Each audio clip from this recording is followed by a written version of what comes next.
Hello, everybody, and welcome all. Thanks to LD Mobile. It is NBL Overtime, and I'm going to tell you what, it has been a hell of a day. And I don't just mean for the New Zealand Breakers who have got themselves Lamar Patterson. I'm talking about the NBL Overtime crew because we did a show. We liked it. We thought it was our best of the year. And then the New Zealand Breakers go, hold up. We're going to get the two-time All-NBL superstar to join our crew. It has thrown some disarray into Corey Homicide Williams's and his blueprint.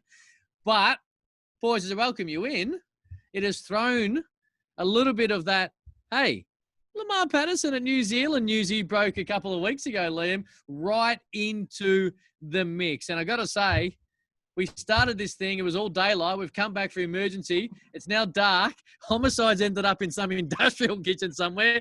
Liam's still in the same spot, boys. Hello to you. What a day. Wow. Man, if stage 4 restrictions isn't crazy enough here in Melbourne right now, the Breakers turned everything on its head. Unbelievable. What are you cooking up? Unbelievable. I did not see this coming. You know, what I was cooking sad. Up in that kitchen?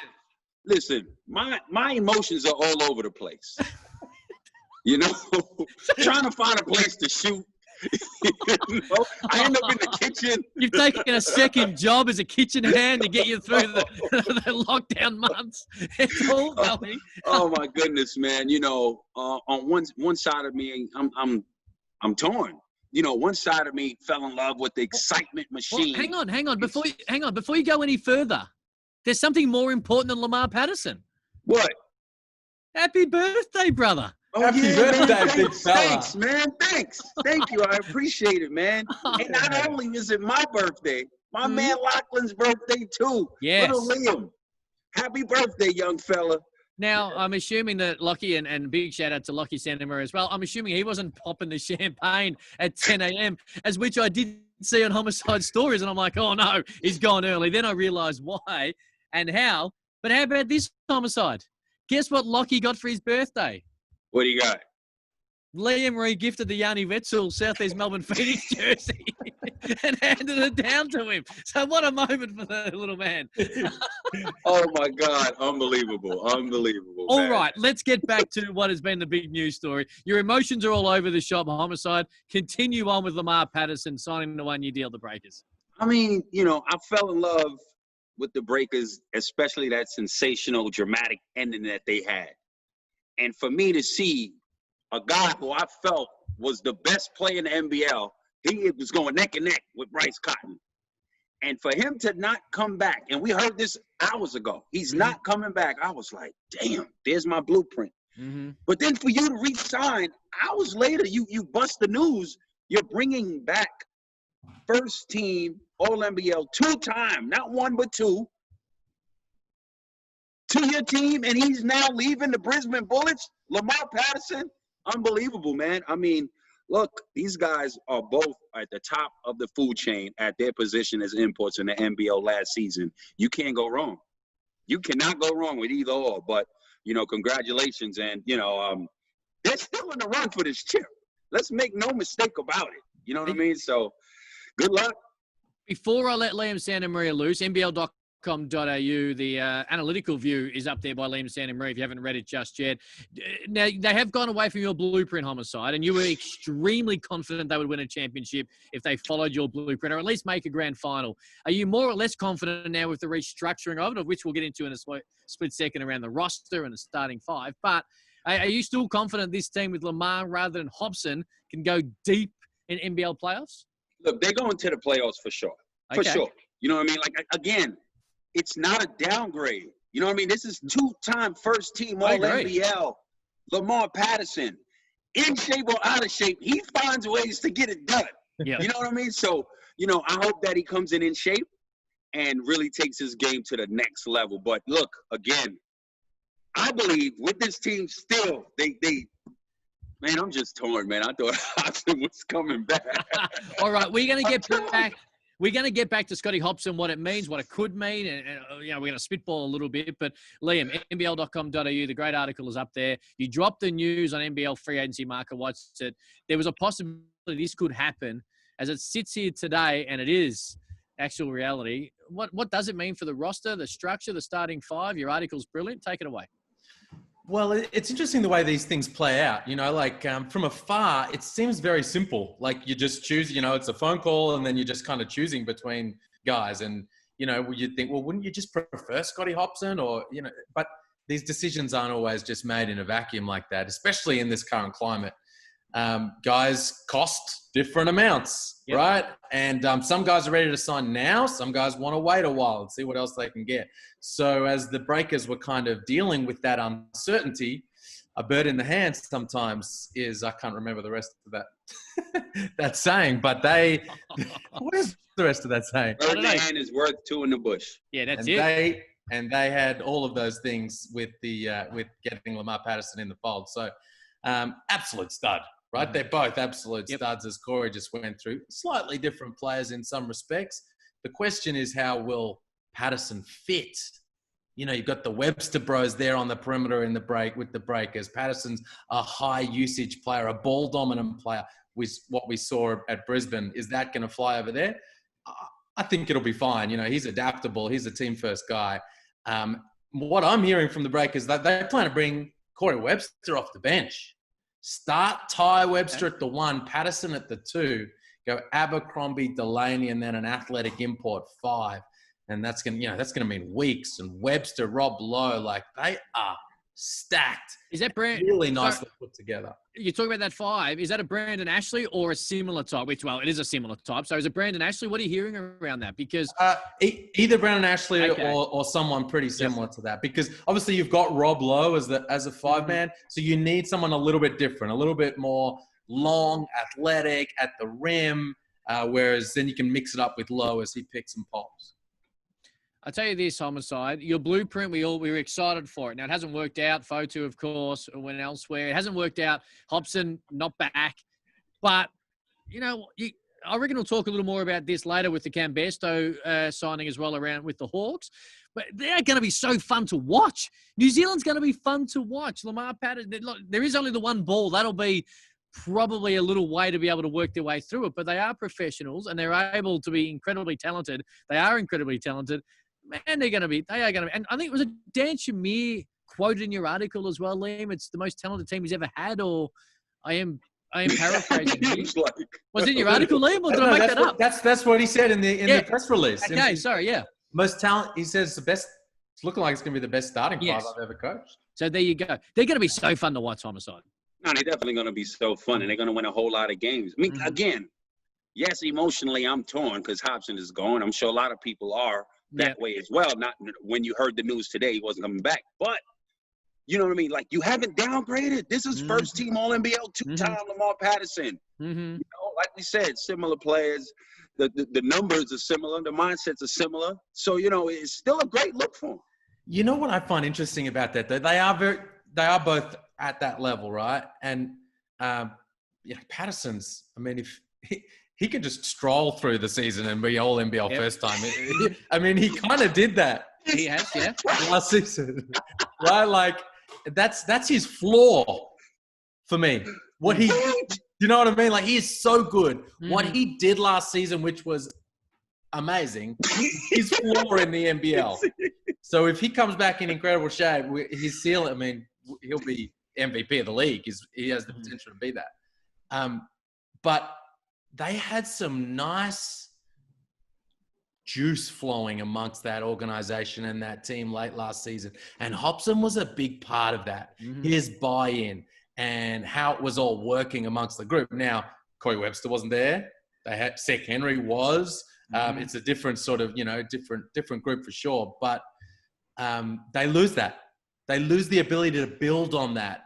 I think back to Melbourne United in 2016-17, and they brought in Casper Ware and Josh Boone late that season, and they made a run. They didn't go all the way, but they were like, we've built something nice here. These pieces fit together, and these guys get along really well and play for each other.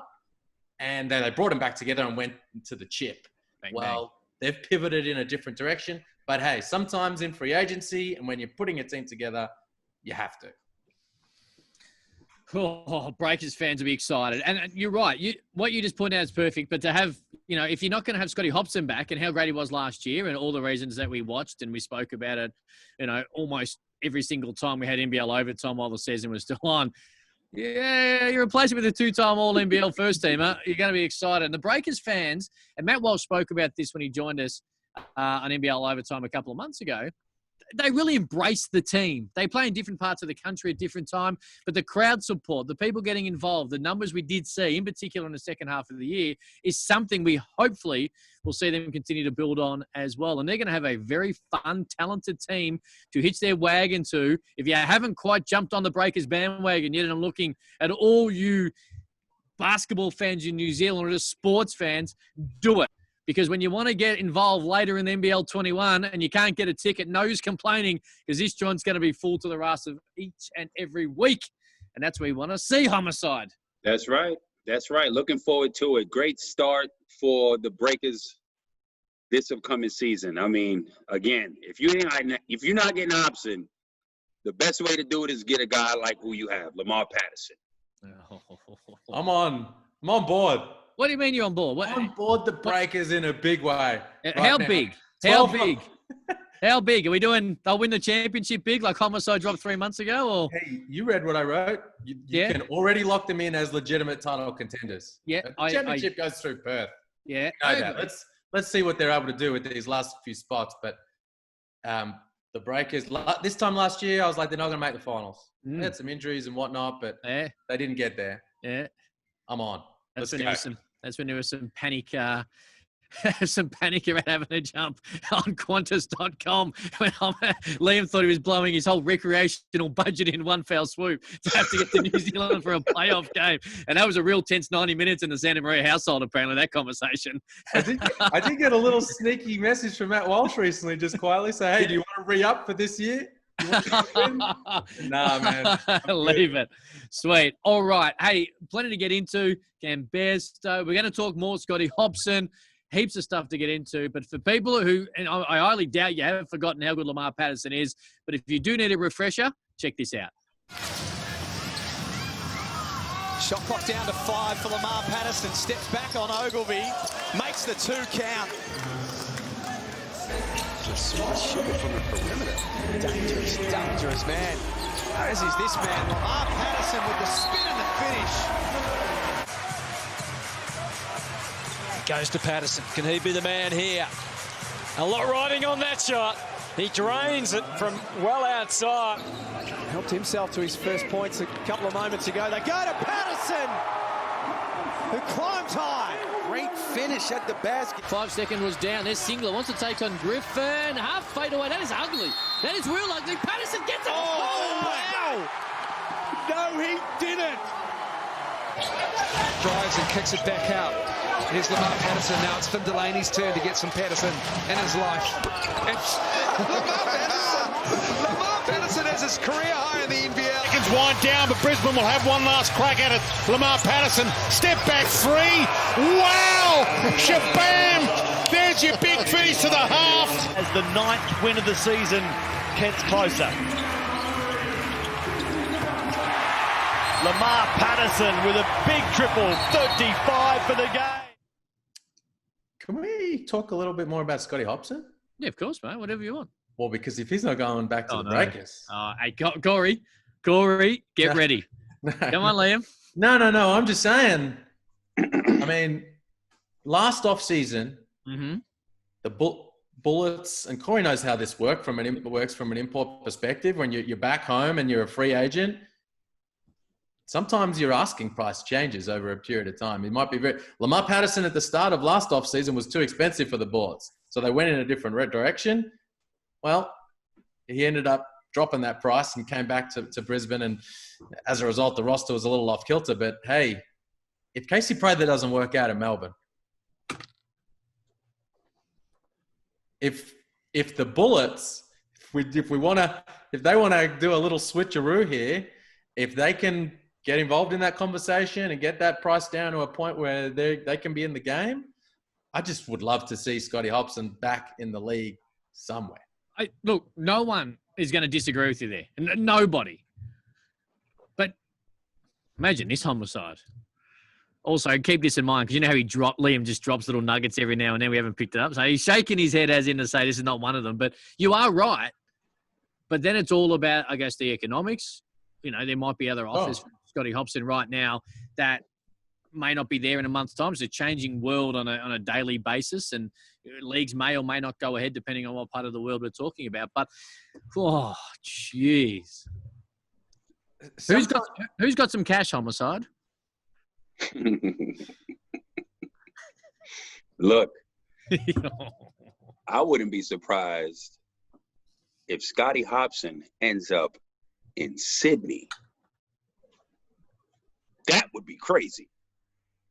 That would be crazy. That would be crazy. Mm-hmm. Yeah. Well, you know what's interesting about that, Corey? I understand that that the Kings had a think about Lamar Patterson. Had a little think. What would that look like? But they've gone back to it. You know what? We need a 1 and a 5, and we've got wings, and we might, we've got Newley, and we might have Didi, and we've got Vasiljevic and certain Moller and all these kind of guys. So I think my understanding is they're back there. But Cam, like sometimes I drop you little nuggets. Yeah. Sometimes I'm just spitballing. Okay. No. You know what? A what? while ago, I was just spitballing about Kevin White to the Wildcats. Yeah. Well, that's it. That might turn into a nugget at some point. Yeah, he was spitballing around Deng Adele to the Hawks a little while ago as well. And look how that turned out. So, you know what?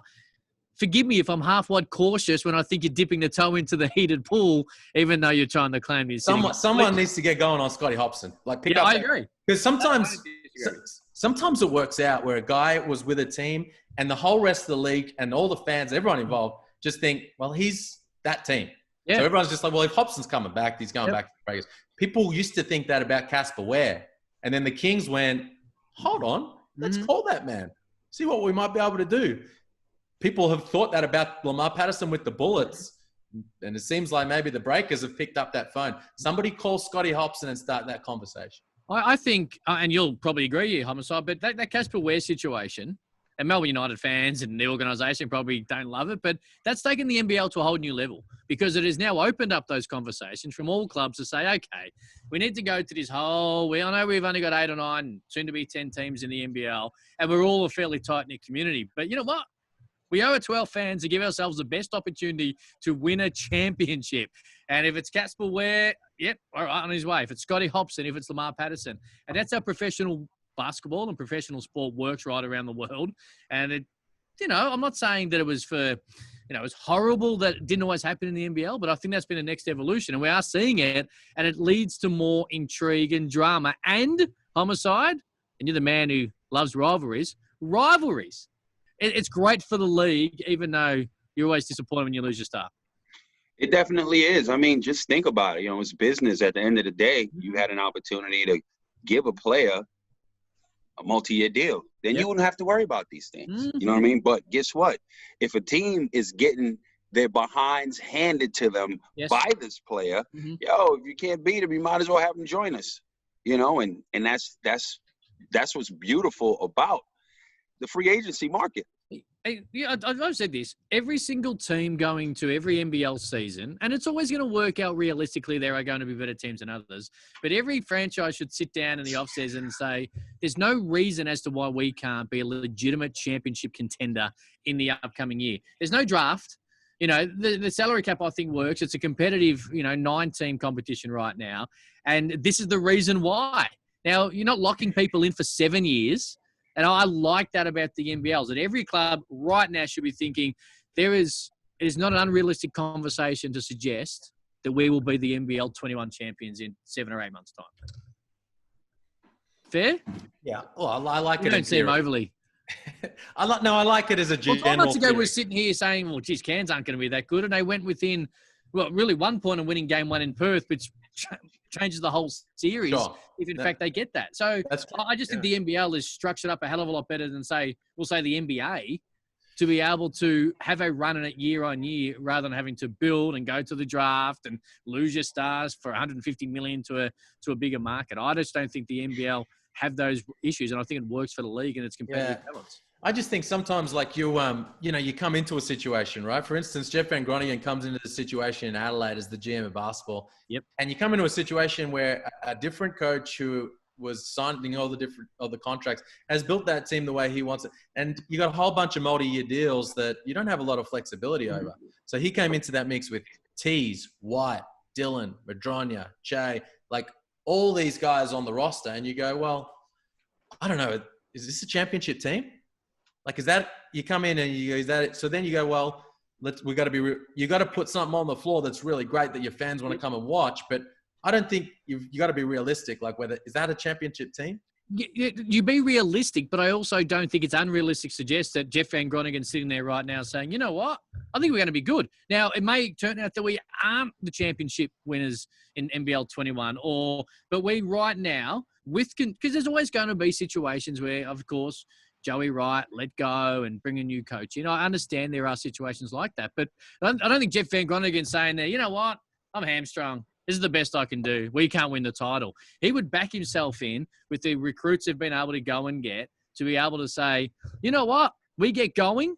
Now, we might be better off in 12 months when it's more of an imprint on my team and the one that I've put together with Connor Henry. But I very much doubt they're sitting there going, we cannot win it. I hear you. I hear you. One last thing before we move off this about Hopson. Yes.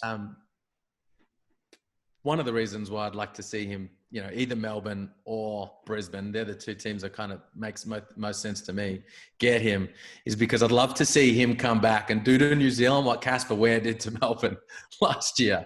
Because it's almost the exact same situation where he's like, look, I've been with you. You know how well this works. Bring me back at what I deserve or what he thinks he deserves. We're going to win this thing. And do you want to do that or do you want or not want to do that? And they go, actually, we're going in a different direction. We don't want to pay you how much you want to get. When that guy then signs with another team and comes up against that organization, what we saw last year with Casper Ware, fireworks. That's Homicide. Are you in contact? Have you got a relationship with Scotty Hopson at all, Homicide? No. No? Okay. No, I was just making sure. I was just checking. To the Hawks. Because they've been able to sign Bairstow 1 year, of course, at Lithuania last year. Year before, had a pretty solid year at Brisbane. We spoke a fair bit about it. Brian Goorjian's been able to get him back to the NBL. He joins, of course, Dang Adele, who's going to be there, and that crew that's being put together. I'll start with you, Homicide, because I like him. We spoke about him. It's good to see him back in the league. And at 29, he's still in the prime of his basketballing career. Yeah, definitely. I think that's a huge pickup. You know, you're talking about a former NBA player, former Boomer, experienced in Europe. You know, he knows how to play the game very well at a high level. And that's a really good pickup at that power forward spot. He put in some serious work, you know, post-injury. That was the biggest question when he joined Brisbane, how he was going to look. And he looked pretty good for the most part. So I think for him to come back with the Hawks is a great pickup. Does he start, Liam? For sure. Yeah. 100%. For me, it's just a matter of whether he starts at the 4 or at the 5. I'm going to, as I wrote up, I think they're going to use him a lot as a bit of an undersized 5. 6'9", but as we know, strong as an ox. And you can play him plenty of minutes there with certain lineups.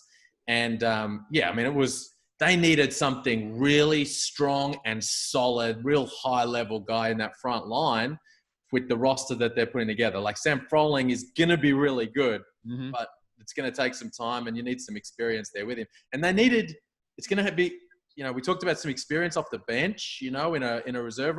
They needed somebody to really hold it down in there. And you're right, Corey, Bestow, when he's been healthy, has been really good on the NBL hardwood. When he first signed with the Bullets, he had the shoulder injury from Rio. And then when he eventually got back on the floor, missed the first couple of games, people forget how good that Bullets team was rolling with him at that point. They were second on the ladder when he went down with that knee injury. Missed a year and a half, came back, got finally back on the floor healthy, got that team to the playoffs. So I think he's going to be really good. I mean, he's not a guy that's going to put 40 on the board, right? But he's going to do a lot of things really well that team needs to get done. Now, add this into the mix. Here we go. Young Sam, right? We know he's going to be good, but the leadership is going to be monumental next to him with the development that he's going to go through next season. That's why you bring back Dave Anderson.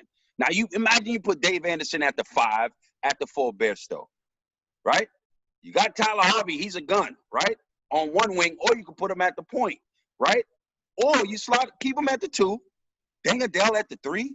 Then you can put Nah, bring the ball up and just run the show. Get the ball to the right people at the right time. That helps Nar to have an easier year. I need to bring the ball up and get the ball to the right people at the right time. That ain't hard. He's had 2 years under his belt as a point guard in the NBL, learning how it goes. So that experience will go a long way, joining Gorgon, who's going to push the hell out of him, as we all know, just like everybody else. So you get a veteran like that and play him at the 5 good minutes and have Sam Froling come off the bench at that 5 position, that's a real good look for the Hawks, man. Yeah, but hang on. You're not going to start Anderson over Froling, right? No, but you can play Froling. And what I'm saying is a lot of times, let's say down the stretch where, you need high IQ veteran plays to happen to close games out. Mm-hmm. You put a guy like that in. The mayor Frankston. Come on. I think I get the sense that they're going to bring Nar off the bench. I get the sense they're going to start Tyler Harvey at the 1 and have an import 2. But the beautiful thing about Harvey is that you can slide him to the 2. So when Nar comes on the floor, he can come on for either of those guys. Right. And then and so that's that versatility that they'll have in that spot. A bit like Froling as the first big off the bench for Brisbane can come in for either Magnay or Hodgson, and the moving parts can work. I also get the sense from talking to a few people that the Hawks are going to bring in another high-level young talent in that front line.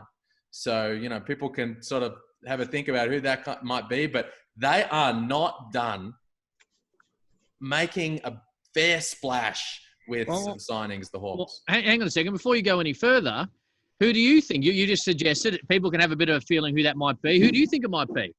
I'll put it out there and let the people do their thing. Look, I'm excited by what they were doing. I flagged maybe however long ago it was, right at the start of free agency. I was a little concerned with the first couple of steps from this new management about get moving on deck, get moving on Glover, because you're a little late on to the party. Yep. Since then, they have been really getting work done. And it's you know what, we can always say about this, and obviously as the rosters become a little more complete, we have an idea who's going to be where, although they're not all, of course, finalised. You can say this about all the franchises, all the clubs. But this is an exciting Hawks team to watch. Tyler Harvey, as we spoke to him last week, we know he just puts up huge numbers. Ding Adele, we can't wait to see. Sam Froling, we did watch in the second half of last year how much he got better. Cam Bairstow in a situation where we know what he's capable of and seeing him back. And they got Brian Gorshin, which adds so much intrigue and drama and that long sustained success. So this Hawks team, as you touched on, they probably, with the way that the management was and ownership and, there might have been the occasional text message that allowed other teams a little bit of a head start on being able to sign guys. But when it's all said and done, this crew they're putting together right now is going to be really fun to watch. I'm not saying they're going to win it, but it's going to be very fun to watch in their own way. And I think that's the first step when putting together this team. Definitely, I agree. And not to mention high-flying Deng Deng. I want to see what he's going to do getting the opportunity to play more minutes. Mm-hmm. You know what I mean? Because think about it. He has to be starving. The last couple of teams he's been with, he's got no playing time. So to have a potential opportunity to get more playing time on a team as exciting as this, he got to be hungry to get out there and prove that his worth and his value. That's an interesting point because he's going to have a little window, I think, at the start of the season before Dan Greta gets back to kind of solidify a role. Mm-hmm. And it's about, do you take that or not? Because once Greta gets back, he's going to get out on the floor. And if you haven't grasped that and solidified your spot in the rotation at that point, well, now he's probably coming in over the top of you. And before we finish up on Bestow, I'm just excited to see potentially really see the best of him in the NBL. It's not often we get Aussies sign in the NBL straight out of the NBA, right? 2 years in the NBA and we go, okay. And then those injuries have really stopped him from being the best we could, that University of New Mexico Bairstow, that's a real beast. Will he, get the ball enough on this team to maybe be that guy? Probably not. But I'm looking forward to him coming back and kind of just like spreading his wings a little bit on this team. Also, what I'm looking forward to as well, of course, Corey's our shoe reviewer in it comes to all things NBL Overtime. And, of course, Corey's Couture Corner. We'll get to a little bit of news on that later in the show. Remember Bestow was rocking those skate shoes a couple of years ago? Oh, my God. I can't even describe what they were. They worked for him because he had a pretty good year. So looking forward to Homicide. Firstly, what Bairstow is rolling out. And secondly, Homicide, you're the man that's going to have to go a deep dive into what these shoes and these kicks are all about and where we sit. Yeah, we definitely going to have to do some research on that. The Couture Corner's coming back next week. All right, Cam Bairstow back in the league. That is good news. Also great news, and announced earlier in the week from the Cairns Taipans, Nate Jawai, 2 years, second year is a mutual. So that obviously that conversation after the first season, but he's been there for such a long time. He's such a huge part of the community. We had this discussion 12 months ago as well, and as much as the team. And great to see him be back with the Cairns Taipans. NBL.com.au, you can check it all out. What did you make of it, Liam, when you wrote that article and where you see the big man just doing what he has done for his whole career? Yeah, great to have him back on deck. Not surprising. We thought that they would get that done, but free agency can sometimes turn up funny things, and you got to make sure that you come to the party and get it done. The mutual option actually is news to me today. Okay. Yesterday, I thought it was a straight 2-year deal, which took me by surprise. Usually, they've been going 1 year at a time with Jawai, and it sort of makes a little bit more sense having that flexibility for the second year for both parties. But so important on and off the floor for that club. Absolute fan favorite. The work he does off the floor, when we see him come out and it be a real factor in games. But the work he does off the floor up there in far north Queensland is way, way, way more important. And it's important for the people that benefit from him on the ground. It's important for the organization as well in terms of having that connection to the community and filling that stadium, because the Orange Army don't just fill that arena and the Bunnings this season. The Bunnings Sausage Sizzle Warehouse. Because of what this team does on the floor, they are one of the best in the business at getting out in the community and being a part of that mix. So really awesome to have him re-signed and locked away. Great point. And Homicide, like obviously Mike Kelly, who's joined us in the offseason on NBL Overtime, Troy Stone, who joined us a month or so ago around that Bunnings and the stadium situation, spoke about the excitement in the community. And we felt it from where we were, just like a party atmosphere as that team plays so well. But they also spoke about the fact that the community, the fans, the whole of Cairns and the area around the whole region of far north Queensland, win or lose, don't really take a great deal of the foot off the pedal when it comes to celebrating and being a part of this team. And there's no doubt all the players do a great job, but Nate Jawai is a driving force of that. And, when you sign Nate Jawai, be it the 1 year or 2 years, mutual and all the rest of it, you're signing not just of what he can do on the floor. And last year, of course, at the Blitz, he looked in great shape and he spoke about cutting the cupcakes out of his diet and being in great shape, but also what he does offer, which you touched on, Liam, and he's an integral part of it, Homicide. And it's fun for us neutral NBL fans to be able to see him do what he does. Everything you guys said is right. But the thing that I believe, for me personally, I'm most proud of with Nate was the fact that he took his diet serious. And as a result of that, it showed with his play. Wasn't really injured, if not. Wasn't really injured for long. He was moved faster. He moved quicker, and his role coming off the bench as a leader, it didn't matter with whether he was starting or coming off the bench, and it was integral to their success. And kudos to that. I believe when you work hard, you should be rewarded for it. And, he's put in the work, and he was, again, a huge part on and off the court. So the right thing was done. Great call by you, Corey. Played every game. Played every game. And that's a credit to him and the preparation he did, like you said. Also to Mike Kelly and that coaching staff, because as I wrote yesterday, I really felt like they used him perfectly last season. The year before, when Kelly's first year in Cairns, a starter, 20, 25 minutes a game, teams taking advantage of him defensively with their premier offensive players, right? Put Jawai in pick and rolls time and time again. It was Trimble Jawai pick and roll. And it was a problem for the Taipans. Whereas off the bench, short spurts, 3 to 5 minutes at a time. And when he's out there, feed the big fella. Go at him. Make him more of a problem offensively for them than he is for us when they drag him out of the paint down the other end. So a credit to Nate and to Kelly, and it's a good combination that's working really well. And you noticed that. You noticed that towards the end of the first quarters when he got an opportunity. Oliver, might have taken a break. So it wasn't that whole, which has been at different times an issue for teams that haven't won as many games. And Cairns coming off that the year before. Your depth. You might have a good starting crew, and then you get to the end of the first quarter, you need to break, and all of a sudden the game and 40-minute games, you find yourself, a point or two down, turns to 5 or 6 at quarter time, and things change. But Jawai become a focal offensive point late in quarters and early in the second quarters, and vice versa later in the games. And it made them competitive for the whole 40 minutes, and a huge reason as to why they were able to play so well and come so close to a grand final. So doesn't matter who you support. Great to see the big man in the league again and continuing to do what he does. But for Cairns Taipans fans, on top of the world. Yes, Liam. I just want to add, I'm very interested to see how the rest of their roster shakes out, because we said that about Nate and how they use him. But if they don't manage to get or keep Cam Oliver, every team's going to need to look this season, going from 3 imports to 2, to say, where can we have a local step in where we had an import last year?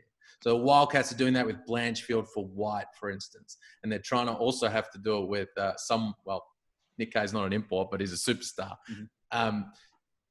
I hope, for Kansas' sake, they don't look at that. And the guy that needs to be for them is Jarek. Jarek comes in for Newble. If I'm the Taipans, I'm not looking at Jawai and saying, all right, he's coming back into the starting unit. Jarek's still coming off the bench, and we go back with Newble. I love DJ Newble, but Jawai can be a destructive force if you use him the right way off the bench. What do you think they're going to do? Like we still wait. And we've spoken a lot about Cam Oliver and the big European money, which we understand it. As Liam, you've mentioned a few times in NBL Overtime, that if in fact he's in the NBL, 99.99% he's going to be Taipans.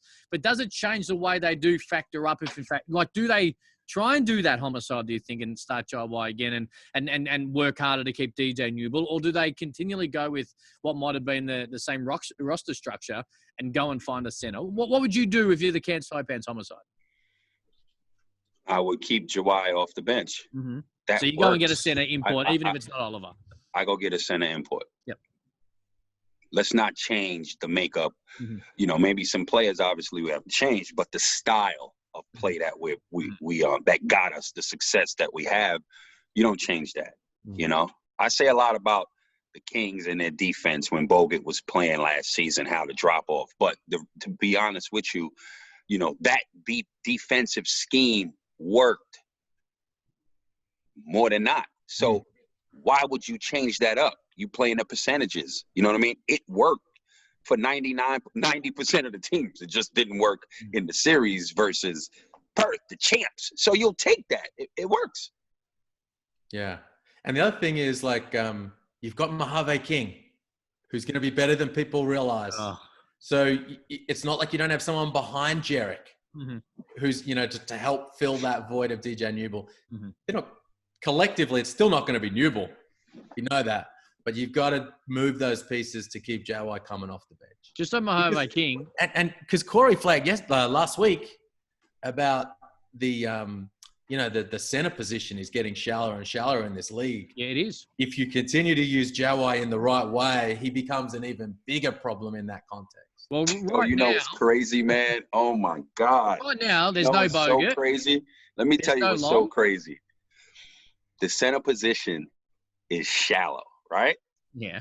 Because as of right now, Bogut is not returning. He's not on the roster.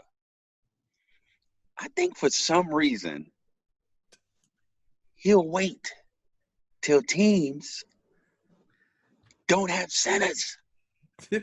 Hang on. We've had this conversation a million times. Oh my God! It just hit me. I'm going to save that. Oh, my God. I've nearly fell off my chair because we've had this conversation 30 times, Homicide, that he isn't officially retired. You know what? This guy, man.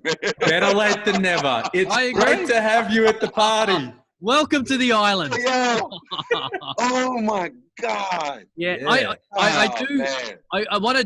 I slightly disagree. I don't think Bogut would essentially make the decision on the fact that there might be less centers or big centers. No. I'm not saying that. But it what works I'm out. saying is Okay. teams are making up Yes.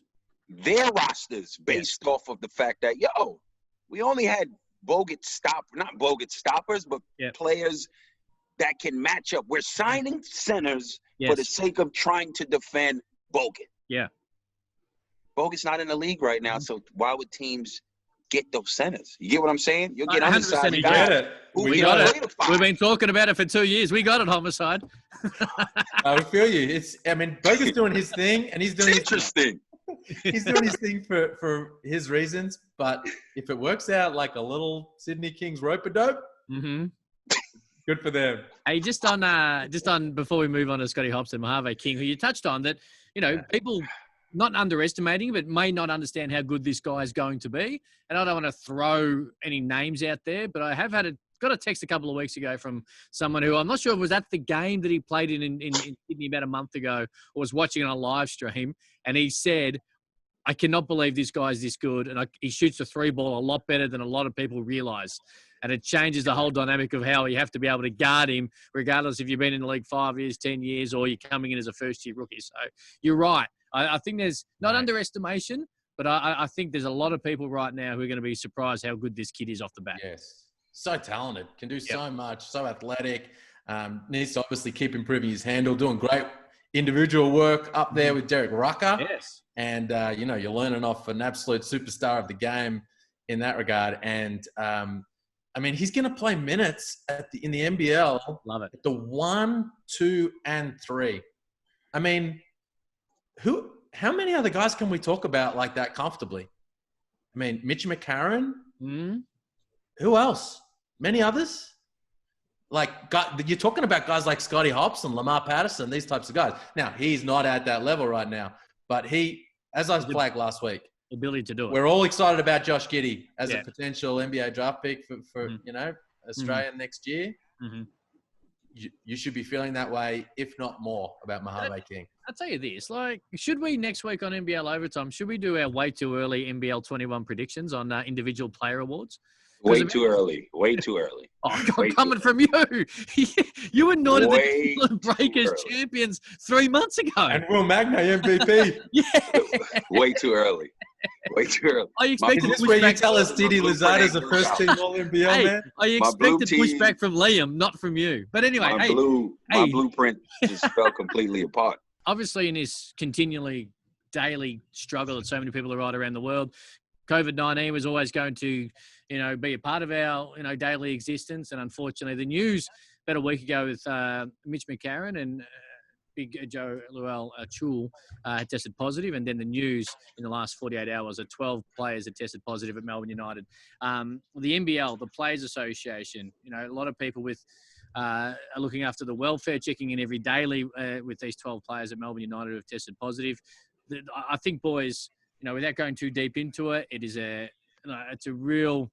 us a real understanding how contagious this virus is, how easy it can be picked up. You can pass it on without having any symptoms, which is the continual fight from health authorities right across the world to try and tell people, if you get sick and you get tested, that's one thing. But you've also got to social distance and be very careful because you can have it, and it's been able to. So we are, of course, our thoughts and thinking of all the players right now and their families who have tested positive to COVID-19, and players who had been going to those scrimmages at both Southeast Melbourne Phoenix and Melbourne United, who are self-isolating right now. So, we'll keep thinking about those guys, and hopefully, just no dissimilar to the rest of the world and the rest of the country right now, that as we move on, hopefully we can beat this virus altogether. But no real surprise, unfortunately, that it has crept into the NBL community because this virus goes wherever the hell it wants, it seems.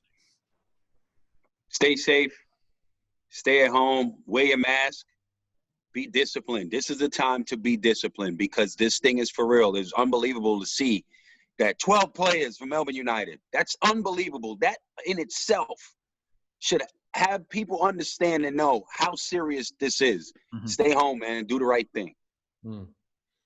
Yeah, 100%. Agree with both you guys. And yeah, our hearts and minds are with those guys, like you said, Cam, and their families, man. Such a difficult time for our entire community, especially here in Melbourne right now, but in particular, that organization and that, and everyone involved. And you're right. I mean, you get those two guys with the virus at the practice session, and bam, it just spreads like wildfire. Anybody who is not taking it seriously, that's just a perfect example of how contagious this thing is. And as I've flagged recently, we don't know enough of this thing to just be blasé about it because you're young, fit, and healthy. Yep. We've seen it get into the aged care system, and that has devastating effects, but it's having an impact on young people. And we don't know the effects, the long-lasting effects that it have, and there's more and more research being done into that. So as Corey said, yeah, stay safe, do the right thing, stay at home if you're in Melbourne, and we'll get through this thing together. But yeah, our thoughts and our hearts are with everybody involved at Melbourne United right now. All right, just before we do move on, Corey's Couture Corner. Is that what you're calling this segment? Homicide? Yes, we are calling it that. Now, this is, and I have noticed. Pretending you don't know the name of the segment, Cam. Yeah. I got told that I wasn't allowed to push the name too heavily originally, and now I'm like, this is what it's called. All right. You've changed people's fashion in the last couple of weeks. Would we agree? I wouldn't say that. Okay. I would state that when a segment is active, has been activated, you would like to put your best foot forward. Okay. You would like your Instagram potentially, if you are into dressing up. Yeah. And we're going to your pages, you would like to be represented the right way. Okay. So it's great. That's great. I'm not saying that. Yeah. But actually, I'm saying exactly that. It was real political talk, wasn't it? He real roundabout. I don't mind it. I'm proud of you. You're evolving into a politician, Homicide. So this is what we're doing here. Who do we think has been having those types of thoughts, Corey, in recent times? I believe. Here we go. Bryce Cotton for sure. And look, I'll be honest. If it's not Bryce looking at the segment, people are tagging him and letting him know, mate, there's a segment going on. I think you would want to take that picture down of you on the rocks at the beach with socks on and flip-flops and put on something else, because people need to know not only you can ball, but you can dress. Okay, so this is that's what I believe. He is now in the industry, right? Yeah, well, he is. Yeah, Part wow. of the industry. Well, hey, we don't talk about that because 1/3 of the crew didn't quite get a free T-shirt, and I'm still. I tell you, all right. So this is where we sit. This is like a PSA to the players right now. You've got a week to get your fashion and your Instagram posts in order, or Homicide's going to go with it. Is that correct? We stalking pages. There's a lot of free time in our hands. Yep. So we definitely in your profile, just checking you out, how you go about your business outside of a uniform, and just post your best. Okay. That's all we ask. Our coaches, GMs, are they in the mix? Nah, I think we're just gonna deal with players for now. Okay. Maybe down the road, we're looking at some coaches. So let's see how they go about their business. Others like Cam with his cardies and me with my hoodies. Like, have we got an amnesty? No, not at all. Not at all. I think you guys will be down the road as well. So Put your best on out just in case. You never know. Cardigans. God's gift of fashion. You got to be kidding. It's cardigan weather now, so put on your nice cardigans, and you'll be fine. I'll have a cardigan on next week. I found a cardigan with a hood. I'm going to roll it next week on NBL Overtime. Can't wait for it. All thanks to LD Mobile. We're going to do it all again this time next week. See you, boys. Peace.